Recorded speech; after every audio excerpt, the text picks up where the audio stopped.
जय हिंद, नमस्कार साथियों, कैसे हैं आप सभी लोग। मैं अनुज जेवा फिर से आप सभी के साथ आप सभी का स्वागत करता हूं, वेलकम करता हूं RWA डिफेंस परिवार पर। मेरे प्यारे साथियों, आज आपका अंग्रेजी मंथन #4 आ चुका है। कल हम लोगों ने सिंस और फोर के बीच में शानदार कॉन्सेप्ट पढ़े थे और आपको वो सेशन बहुत पसंद आया था। बहुत सारे बच्चों ने उसमें बहुत सारे कमेंट्स किए हैं, मजा आया है देख करके उन कमेंट्स को। मेरे प्यारे साथियों, उसी चीज को आगे बढ़ाते हुए आज #4 है और आज हम लोग स्ट्रॉन्ग करने वाले हैं अपना रीडिंग स्किल्स, यानी कि हमें जो हम रीडिंग करते हैं उसको हम कैसे स्ट्रॉन्ग करेंगे, ये आपका आज के सेक्शन में कवर होगा। आपको कुछ अलग तरीके से पढ़ाने का प्रयास कर रहा हूं, स्टोरी के थ्रू बताने का कोशिश कर रहा हूं, जिससे आपका मन लगा रहे, आपको रीडिंग कॉम्प्रिहेंशन का जो सेक्शन है वो रोचक लगे, इंटरेस्टिंग लगे और आप मजे मजे में बहुत कुछ चीजों को सीख जाएं। राइट, तो सारे बच्चे रेडी हैं, शुरू किया जाए आज का सेशन। तो कुछ आपको आज सेंस आएगा, स्टोरी का मोरल आएगा कि लालच बुरी बला है, कुछ ऐसा सा आपको आज का थीम मिलने वाला है इसकी स्टोरी में। राइट, तो चले बेटा शुरू करें आज का सेशन। तो सबसे पहले आपके सामने जरा पढ़ेंगे, एक बार आप सारे बच्चे खुद से पढ़िए। मैं आपको बच्चों की तरह यहां पर सिखाना चाहता हूं और बताना चाहता हूं। तो एक बार आप सारे बच्चे एक बार खुद से पढ़िए और कोशिश कीजिए कि आप इसका अर्थ या मीनिंग निकाल पाए। मैं ये नहीं कहता कि आप बिल्कुल वर्ड टू वर्ड ट्रांसलेट करो, आप कोशिश करो एक बार करने की। मैं 30 सेकंड के लिए रुकता हूं, सिर्फ 30 सेकंड के लिए, और उसके बाद आपको बताता हूं। देखिए, हमें ट्रांसलेट जब भी हम करते हैं, इंग्लिश पढ़ना जब भी हम सीखते हैं, तो जरूरी नहीं होता कि आप बिल्कुल वर्ड टू वर्ड निकालें। आपको चीजें समझ में आ जानी चाहिए, ये सबसे ज्यादा जरूरी होता है। फिर धीरे धीरे धीरे आप वर्ड टू वर्ड भी चीजों को निकालने लगते हैं थ्रू प्रैक्टिस। सब कुछ प्रैक्टिस से आएगा आपको। राइट, तो आप कोशिश करो बेटा एक बार फटाफट से, फिर मैं आपको एक्सप्लेन करता हूं इसको बहुत बढ़िया तरीके से, बहुत शानदार तरीके से। चलो बेटा करो, शुरू करो, एक बार पढ़ो फटाफट। 30 सेकंड आपके पास, टाइम शुरू होता है आपका अब। चलो, बहुत अच्छी प्रैक्टिस हम लोगों को करनी है।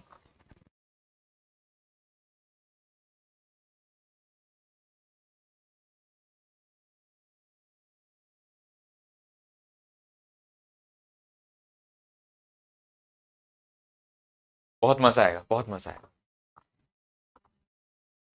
चलो आज तो टाइम आपका अप होता है मेरे दोस्त। अब देखिए, यहां पर सबसे पहले तो मैं आपको मिलवा देता हूं मोहन नाम के लड़के से।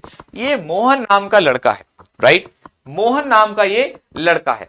अब चलो इसके बारे में जानते हैं। ठीक है मोहन भाई, अब आपके बारे में बात करते हैं। आपसे कह रहा है कि Mohan was a regular man.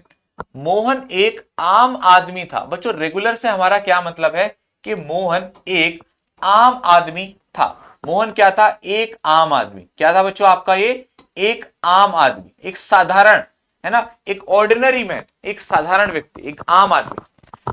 Who was very content with his happy life.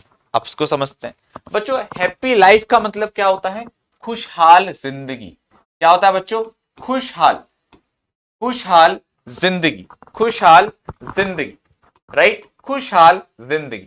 अब हमें ऐसे ही समझना है। ठीक है, Mohan was a regular man, Mohan एक आम आदमी था। हु, अब ये हु रिलेटिव प्रोनाउन किसके लिए आया मेरे दोस्त? मैन के लिए आया। तो जब भी हम रिलेटिव प्रोनाउन हु का यूज करते हैं तो वो किसके लिए करते हैं? हमेशा पर्सन के लिए करते हैं, ध्यान रखिएगा। Who was very content. अब एक कॉन्टेंट तो आपका पढ़ाई वाला कॉन्टेंट होता है, जैसे आपसे अक्सर टीचर बोलते रहते हैं कि ये कॉन्टेंट पढ़ो, वो कॉन्टेंट मैंने दिया है, ये कॉन्टेंट मैंने प्रोवाइड कराया है। एक कॉन्टेंट का मतलब संतुष्ट भी होता है। क्या होता है बच्चों? संतुष्ट भी होता है। राइट, क्या होता है? संतुष्ट। तो अब ये क्या सेंस दे रहा है? कह रहा है मोहन एक आम आदमी था, who was very content with his happy life, जो अपनी खुशहाल जिंदगी से बहुत संतुष्ट था। क्या था? बहुत संतुष्ट था। मोहन एक आम आदमी था जो अपनी खुशहाल जिंदगी से क्या था? बहुत संतुष्ट था। पहली बात क्लियर हो जाती है। बहुत आसान तरीके से एक एक करके अपना लेवल बढ़ाते हुए चलेंगे। आगे आप आने वाले टाइम में बहुत अच्छे अच्छे और टफ टफ स्टोरी को देखेंगे। He was married to a beautiful girl. ठीक है, अब देखो इतनी बात को समझते हैं। अब देखो यहाँ पर एक बहुत अच्छा पॉइंट भी मैं आपको बताता हूँ। यहाँ पर आपको मैं जितनी इंपॉर्टेंट चीजें हैं वो भी साथ साथ बताता हुआ चलूंगा। बच्चों, एक टर्म होती है मैरिड। बच्चों, मैरिड के साथ क्वेश्चन अक्सर आता है कि मैरिड के साथ आप प्रपोजिशन क्या यूज करते हैं। तो देखिए, मैरिड के साथ प्रीपोजिशन सिर्फ एक केस में आती है। मैरिड के साथ हम लोग टू लगाते हैं। कब लगाते हैं? जब वो सेंटेंस पैसिव वॉइस होता है। क्या होता है बच्चों? Passive voice.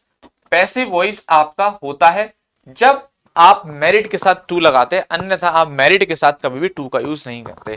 सपोज कीजिए मैंने अगर आपसे बोला कि रोहन मैरिड सोनल, तो यहां पर मुझे लगाने की कोई भी आवश्यकता नहीं है। लेकिन अगर मैं इस क्वेश्चन को पैसिव वॉइस में चेंज कर देता हूं, यानी कि मैं अगर आपसे बोलता हूं कि Sonal was married to Rohan, अब ये जो सेंटेंस है ना वो किसमें चेंज हो गया, पैसिव वॉइस में हो गया। वॉज वर्ब के साथ वर्ब की थर्ड फॉर्म, तब मैं टू लगाता हूं। अक्सर किताबों में लिखा रहता है कि लड़का लड़की से करे तो टू लगा दो, लड़का लड़की से करे तो विद लगा दो, ये बिल्कुल गलत है। ये ग्रामेटिकल कॉन्सेप्ट होता है जिसको आपको समझना है। एक बहुत अच्छा और एक इंपॉर्टेंट क्वेश्चन मैंने आपको साथ साथ यहां भी बता दिया। तो क्या कहता है कि he was married to a beautiful girl, उसकी शादी हुई, किसकी शादी हुई, उसकी शादी हुई किससे, एक ब्यूटीफुल गर्ल से। अब ये गर्ल क्या है बच्चों, नाउन है, और नाउन से पहले क्या आ रहा है, ब्यूटीफुल, ये क्या हो गया आपका एडजेक्टिव, जो लड़की की तारीफ कर रहा है, विशेषता बता रहा है, लड़की कैसी है, सुंदर है, राइट। तो उसकी शादी हुई एक ब्यूटीफुल लड़की से, एक सुंदर लड़की से, and they had built a home together which they both love, और उन्होंने साथ मिलकर, हेड के साथ वर्ब की थर्ड फॉर्म, सेंटेंस कौन सा है, जब भी आप हेड के साथ, जब भी आप हेड के साथ वर्ब की थर्ड फॉर्म देखेंगे तो ये सेंटेंस होगा आपका पास्ट परफेक्ट। उन्होंने साथ मिलकर एक घर बनाया था, है ना, बिल्ट अ होम विच, अब देखो होम, ये देखो यहां पर रिलेटिव प्रोनाउन क्या यूज हुआ है, हु, किसके लिए यूज हुआ है, मैन के लिए यूज हुआ है। यहां रिलेटिव प्रोनाउन क्या यूज हुआ है, विच, वो किसके लिए यूज हुआ है, घर के लिए, यानी कि निर्जीव चीजों के लिए, जो नॉन लिविंग होती हैं उनके लिए आप रिलेटिव प्रोनाउन क्या यूज करते हो, विच का। देखो कितनी सारी बातें सीखने को मिल रही है मेरे दोस्त, मजा आ रहा है मुझे तो पढ़ाने में भी और आपको पढ़ने में भी। हमने क्या क्या सीखा, मेरिट का कॉन्सेप्ट सीखा, हमने पास्ट परफेक्ट टेंस का स्ट्रक्चर सीखा, हमने रिलेटिव प्रोनाउन विच पढ़ा, हमने हु पढ़ा, कितनी सारी बातें हमें सीखने को मिल रही है, राइट। कितना मजा आ रहा है। और दे बोथ लव, जिससे वे प्यार करते थे, किससे, उस घर से। तो दे किसके लिए आया है आपका, मतलब दे उनके लिए आया कि वे किससे प्यार करते थे, अपने घर से प्यार करते थे, राइट, जो उन्होंने साथ मिलकर बनाया था। तो पहला पॉइंट क्लियर होता है आप लोगों को, पहली स्लाइड एकदम क्लियर होती है, सारे बच्चे एक बार जरूर करेंगे कमेंट बॉक्स में। अब आगे बढ़ते हैं, फिर से मैं आपके लिए 30-40 सेकंड रुकता हूं, थोड़ी सी लाइन इसमें एक्स्ट्रा है। एक बार आप सारे बच्चे पढ़िए, इसको रीड करिए, क्योंकि मैं चाहता हूं कि एक बार सेंटेंस आपके मन में फ्रेम जरूर हो, ठीक है ना। चलो,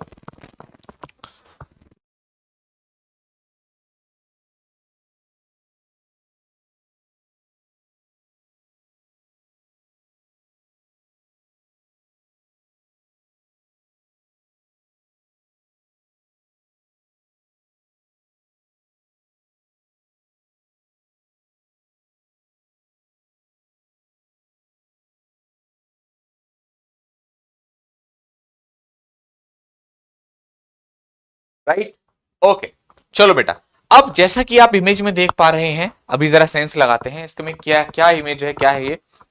वन डे, एक दिन, Mohan receive, Mohan, one day, one day Mohan receive a great job from his friend, एक दिन मोहन को एक बढ़िया जॉब का, ग्रेट जॉब मतलब बढ़िया, बहुत शानदार, एक बढ़िया जॉब का ऑफर मिला, किससे, अपने दोस्त से, किससे, अपने दोस्त से। One day Mohan receive a great job offer, offer का मतलब आप सभी को पता होगा क्या होता है बच्चों, प्रस्ताव। मोहन को एक जॉब का प्रस्ताव मिला।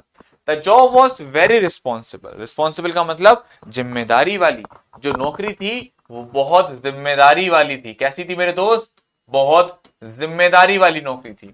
But the salary was excellent, लेकिन तनख्वाह बहुत ही शानदार थी, बहुत अच्छी थी।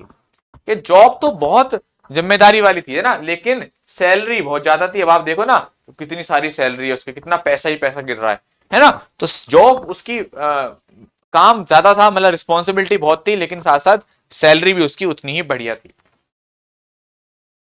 Mohan immediately accepted the job, Mohan ने तुरंत देखा कि बहुत अच्छी जॉब है, बहुत बढ़िया पैसा मिल रहा है, हर आदमी ऐसा ही करेगा, अगर उसको ज्यादा पैसे वाली नौकरी मिलेगी तो एकदम से एक्सेप्ट कर लेगा जॉब का ऑफर, ठीक है। तो उसने एकदम से उस जॉब का ऑफर को स्वीकार कर लिया। अ फ्यू डेज लेटर, अब देखो यहां मैं आपको चीजें समझाता हूं। अब देखो बच्चों, यहां पर आया आ फ्यू, मैंने आपको बहुत अच्छे तरीके से चीजें बता रखी हैं, अगर आप मेरे से रेगुलर पढ़ते हैं कि what is the difference between few uh few और द फ्यू। क्या होता है डिफरेंस इसके बीच में? बच्चों फ्यू का मतलब होता है ऑलमोस्ट नो, ना के बराबर, ऑलमोस्ट नो। और इसका मतलब होता है सम, थोड़ा बहुत। और इसका मतलब क्या होता है? All that is available, all that is available, that is available, जो भी मौजूद है वो सारा का सारा, राइट। तो यहां उसने क्या कहा कि मोहन ने तुरंत जॉब का एक्सेप्ट, जॉब का ऑफर एक्सेप्ट कर लिया। और अ फ्यू डेज लेटर, कुछ दिनों के बाद। अब बच्चों देखो यहां पर एक टर्म आ रही है लेटर। लेटर का यूज हम लोग करते हैं समय के बाद में सेंस में, कुछ दिनों के बाद। और एक होता है लेटर, है ना, जहां पर हम लोग क्रम को डिफाइन करते हैं, राइट। तो मोहन हैड टू स्टार्ट, कुछ दिनों के बाद Mohan had to start his new job, उसको अपनी नई जॉब को शुरू करना पड़ा। अब यहां पर हैड टू आया हुआ है। अब ये जहां भी आपको हैड टू नजर आए, हैड टू, तो समझ जाना वहां पर क्या आएगा? करना पड़ा, करना पड़ा। और अगर हैव टू आ जाए तो जैसे करना है, जैसे मैं बोलूं I have to do my job, मुझे अपनी जॉब करनी है, right. To his new job, his responsibility were very heavy, उसकी जिम्मेदारी बहुत ज्यादा थी। But he continue to work hard, मगर उसने कठिन परिश्रम जारी रखा। His salary kept increasing and he was happy, उसकी सैलरी कैप्ट इंक्रीज होती गई और वह बहुत खुश था। सब कुछ बहुत अच्छा चल रहा था, कोई दिक्कत नहीं थी, सब उसके जीवन में बहुत बढ़िया चल रहा था। सैलरी बढ़ रही थी, मेहनत कर रहा था, सब बढ़िया चल रहा था। चलिए यहां तक बात क्लियर हुई। अब मेरे दोस्त ये एक बात मैं कहता हूं आप लोगों से, कल भी हमारी क्लास हुई थी, एक चीज याद रखिएगा, ये हमारी क्लास रिकॉर्डेड है। तो यहां पर मैं आपकी बात को देख सकता हूं लेकिन उसका जवाब नहीं दे सकता, क्योंकि भाई आप लोग कमेंट कर रहे होंगे तो मैं यहाँ पे कमेंट पढ़ रहा हूं। ये चीज का याद रखा करें, आप सारे बच्चे स्टूडेंट्स हैं और डिसिप्लिन आपके अंदर होना चाहिए। लास्ट क्लास में मैं देख रहा था बहुत ज्यादा तो नहीं, 3 से 4 बच्चे लगातार एक दूसरे को कमेंट कर रहे थे। मैं आपसे कहता हूं कि आप इस क्लास को कमेंट बंद करके ही पढ़िए और किसी की बात पर विचार मत करिए, किसी की बात को जवाब मत दीजिए। जब आप कमेंट बंद कर देंगे तो आपको किसी बात का सुनाई नहीं देगा, नहीं दिखाई देगा। तो आपसे मेरी रिक्वेस्ट है कि प्लीज आप इस क्लास के कमेंट्स को मतलब सीधा सीधा क्लास को बड़ा बड़े वाले उस पर कर लीजिए, है ना, ताकि आपको कमेंट दिखाई न दे और आराम से इस क्लास को एंजॉय करिए। मैं जो कह रहा हूं उसको सुनिए। नेक्स्ट स्लाइड आपके सामने आ गई है, ठीक है बेटा, पढ़ा करिए, टीचर आपके लिए मेहनत करते हैं। अब ये नेक्स्ट स्लाइड है आपके सामने, आपको थोड़ी सी हंसी भी आएगी यहाँ पर, ठीक है, मगर मजा भी आएगा। चलो भाई अब देखते हैं आगे बात कहां तक पहुंच गई है। चलो भाई सारे बच्चे एक बार देखेंगे।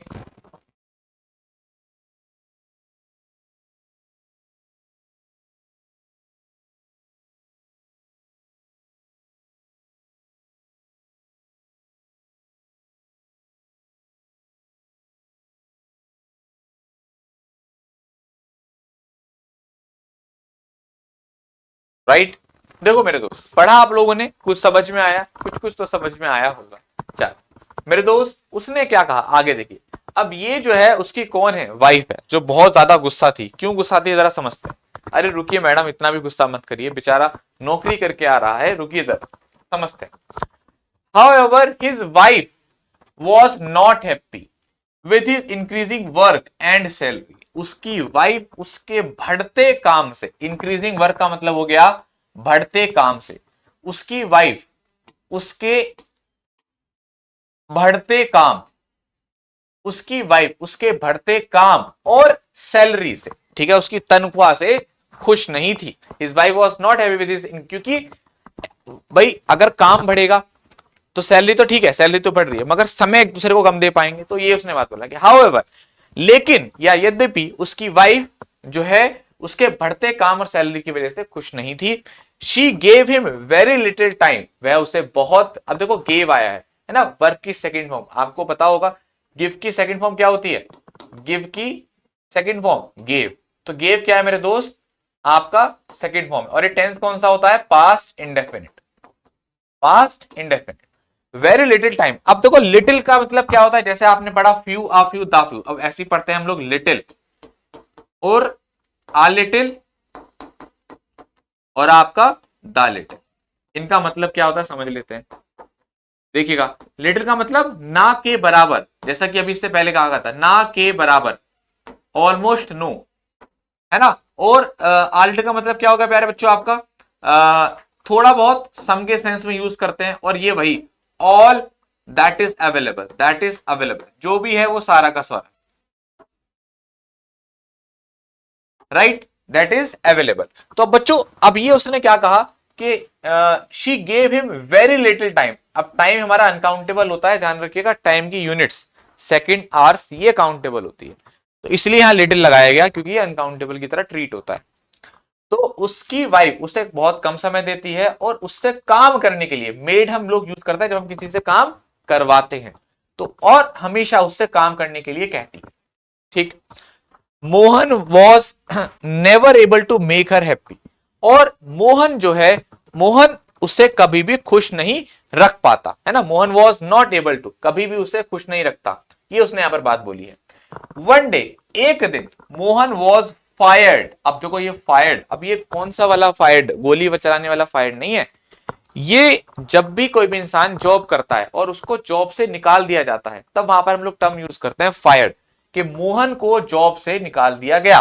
बिकॉज, क्योंकि he was not paying enough attention to his work, क्योंकि वह अपने काम पर ध्यान नहीं दे पा रहा था। क्यों निकाल दिया गया उसको काम, क्योंकि भाई भाई घर पे गया वो, है ना, वाइफ से झगड़ा हो गया, लड़ाई हो गई, तो वो काम पे कैसे फोकस कर रहा होगा। तो इसलिए क्या है, उसकी वाइफ पहले गुस्सा हुई कि भाई जो तुम सारे दिन काम में लगे रहते हो, ठीक है, अपने बच्चों को, बीवी को, पत्नी को समय नहीं देते। अब जब समय, अब डिस्टर्ब हो गया, बंदा डिस्टर्ब हो गया, तो काम पे टेंशन नहीं दे पा रहा, घर से झगड़ा करके आया है, ऑफिस में ढंग से काम नहीं किया, ढंग से काम नहीं किया, तो ऑफिस वालों को क्या पता भी क्या चल रहा है, उन्हें तो काम से मतलब है, घर में क्या चल रहा है तुम ही जानो। तो ऑफिस से उसको निकाल दिया गया, जॉब से उसको निकाल दिया गया, बड़ा मामला सीरियस हो गया। अभी तक मजाक आ रहा था, अभी तक सीरियस हो गया। अब ये नेक्स्ट आपके सामने है, 4 लाइनें दे रखी हैं, फटाफट से पढ़िए, कोशिश करिए ट्रांसलेट करने की, सारे बच्चे जल्दी से ट्रांसलेट करिए।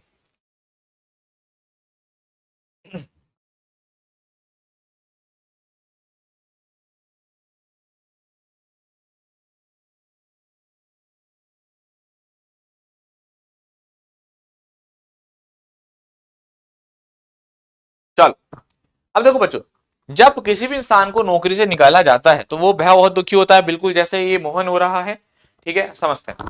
कह रहा after being fired from his job, नौकरी से निकाले जाने के बाद Mohan become very sad, Mohan बहुत क्या हो गया, दुखी हो गया और निराश हो गया था। He had to look for, अब देखो लुक फॉर यहां पर आया, जिसका मतलब क्या होता है, तलाश करना, तलाश करना, खोजना, खोजना या फिर तलाश करना, लुक फॉर। देखो कितनी सारी बातें आपको मिल रही हैं, कैसे मजबूत नहीं होगी इंग्लिश आपकी, होगी।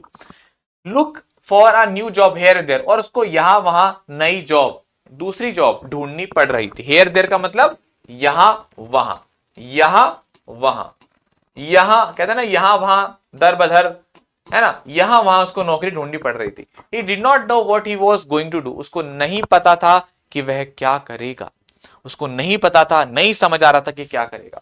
ही हिज वाइफ, अब पत्नी की एंट्री हो जाती है यहां पर, his wife tried to explain to him but he did not change his way. अब देखो यहां पर आपको नजर आएगा, वेज का मतलब रास्ता होता है ना, एक्सप्लेन का मतलब जो है किसी चीज की व्याख्या करना, लेकिन इंग्लिश बेटा सेंस के अकॉर्डिंग निकाली जाती है। अब देखिएगा यहाँ सेंस कैसे चेंज होगा, ये सब कैसे आता है, ये सब प्रैक्टिस से आता है, जब आप लगातार पढ़ते रहोगे ऑटोमेटिकली आपके सेंस बनते रहेंगे। His wife tried to explain, अब ट्राइड टू एक्सप्लेन का मतलब समझाने का, यहां पर वो उसको कोई इंग्लिश नहीं सिखा रही या कोई मैथ नहीं सिखा रही, समझा रही है। उसकी वाइफ ने उसको एक्सप्लेन करने की कोशिश करी, मतलब समझाने की कोशिश करी, but he did not change his way. अब चेंजेस वे का मतलब ये नहीं कि उसने रास्ता नहीं बदला, अब ना ऐसे आ रहा था ऐसे मुड़ गया ना, चेंजेस वे का मतलब है कि वह नहीं सुधरा, सुधरा, पर वह नहीं सुधरा। He couldn't figure out what he was, वह फिगर आउट का मतलब वह समझ नहीं पा रहा था कि उसे क्या करना था, क्या करेगा, वह ये बात समझ में नहीं आ पा रही थी। ठीक है, आगे बढ़ते नेक्स्ट।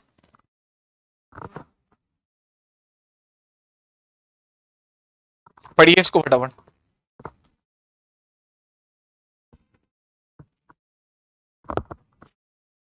जल्दी, बस 20 सेकंड रुकूंगा, ज्यादा नहीं, क्योंकि समय फिर ज्यादा हो जाएगा। तो देखिए बच्चों, देखो अब यहां पर अगर आप देखेंगे तो ये सॉरी बोल रहा है, इसका मतलब कुछ ऐसा सा आने वाला होगा।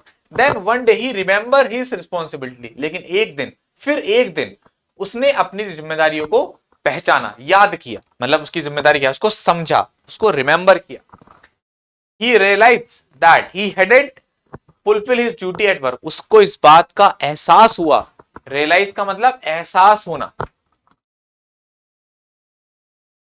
उसको इस बात का एहसास हुआ that he hadn't fulfill his duty at work, कि उसने काम के वक्त अपनी जिम्मेदारियों को नहीं निभाया था, उनको पूरा नहीं किया था। एट वर्क, फुलफिल, पूरा नहीं किया था। ही एक्सेप्टेड हिज मिस्टेक, उसने अपनी गलती को स्वीकार किया। एक्सेप्ट का मतलब क्या होता है बेटा, स्वीकार किया, स्वीकार किया। उसने स्वीकार किया अपनी गलतियों को, और started looking for a new job, और एक नई जॉब ढूंढनी शुरू कर दी। राइट, नेक्स्ट आगे बढ़ते हैं। अब देखो यहां से इसकी हैप्पी एंडिंग होने वाली है इस पैसेज की, जरा पढ़ेंगे सारे बच्चे। देखो अब क्या कहता है वो आगे, ये तो ट्रॉफी भी ले आया है मोहन, यानी कि सब कुछ बढ़िया हो गया है इसका मतलब। This time Mohan found a job that he was interested in, इस बार जब उसने नौकरी ढूंढी, जब उसको अपनी गलती का एहसास हुआ, तो इसको एक बहुत अच्छी जॉब मिली। That he found a job, इसको एक ऐसी जॉब मिली दैट ही वाज इंटरेस्टेड, जिसमें वह क्या था, मतलब इंटरेस्टेड था, उसका मन लग रहा था उस काम में, उसको ऐसी जॉब मिली। He was successful in his work, और वह अपने काम में सफल हुआ था। एंड हिज सैलरी कैप्ट, उसकी सैलरी जो है वो क्या हुई, लगातार बढ़ती गई। Now Mohan and his wife are both happy, और अब मोहन और उसकी पत्नी दोनों खुश और संतुष्ट थे। हैप्पी और satisfied. They have understood that they need to fulfil their responsibility well, उनको ये बात, दे हैव अंडरस्टूड, उनको ये बात समझ आई। Have and has have, present perfect, understood verb की थर्ड फॉर्म। ये कौन सा स्ट्रक्चर है आपका, प्रेजेंट परफेक्ट, प्रेजेंट परफेक्ट। उनको ये बात समझ आई, उनको अपनी जिम्मेदारियों को, अपनी, they understood that they need to fulfil their responsibility, उनको इस बात की जरूरत है कि वे अपनी जिम्मेदारियों को पूरा करें। They are now enjoying their life, वे अपनी जिंदगी को बहुत अच्छे तरीके से एंजॉय कर रही हैं और वे खुश हैं। They are now enjoying their life happily, अपनी जिंदगी को बहुत अच्छे तरीके से, बहुत खुशी के साथ एंजॉय कर रही हैं, ये उसने यहाँ पर एंजॉय कर रहे हैं। ठीक है, तो ये आपका पूरा यहाँ पर स्टोरी होता है। बच्चे आप में से कुछ बच्चे कह रहे थे कि सर इसके क्वेश्चन आंसर भी कराओ। देखो ये पैसेज की क्लास नहीं है, ये वो क्लास है जो आपको पैसेज से भी 10 गुना ज्यादा स्ट्रॉन्ग बना देगी। कितना सारा हमने कंटेंट यहाँ पर पढ़ा। पैसेज की क्लास प्रैक्टिस सेशन में करेंगे 5 बजे, क्यों चिंता कर रहे हो।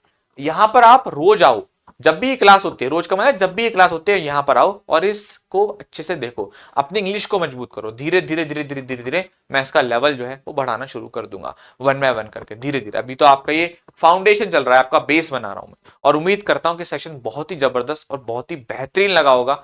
आप सभी लोगों से उम्मीद करता हूं कि इस सेशन को अधिक से अधिक लाइक करें, और आप जितने बच्चे आ रहे हैं सेशन में, बहुत मेहनत लगती है मेरे दोस्त, अलग हटकर कुछ काम करने में बहुत मेहनत लगती है, बस इतना कह रहा हूं, तो कुछ ना कुछ तो कर रहा हूं आप लोगों के लिए एक्स्ट्रा। तो प्लीज सेशन को लाइक जरूर करेंगे और कमेंट करके जरूर बताना कि आपको ये सेशन कैसा लगा। थैंक यू सो मच, जय हिंद।